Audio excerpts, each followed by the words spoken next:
Okay, hello ទាំងអស់គ្នាខ្ញុំមាន phrasal verb ចំនួន3ចែកជូនទាំងអស់គ្នាដែលពាក្យទី1យើងអានថា look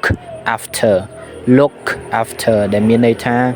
take care of មានន័យថាយើងមើលថែនរណាម្នាក់នៅទាំងអស់គ្នាអូខេយើងមើល example ក៏ដាក់ថា she looks after her grandmother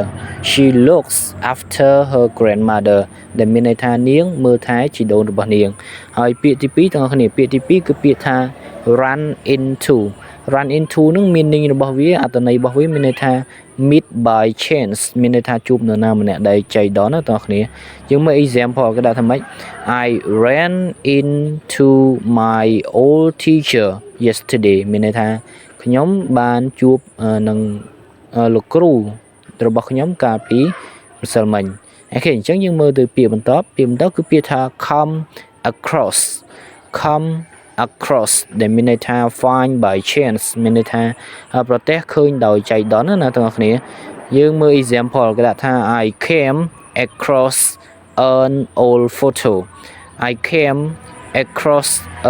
photo ដោយវាមានន័យថាខ្ញុំបានរកឃើញរូបថតដ៏ចំណាស់មួយដោយចៃដន្យអូខេអរគុណដល់អ្នកគ្នាសម្រាប់ការទស្សនាជួបគ្នានៅវីដេអូក្រោយ Thank you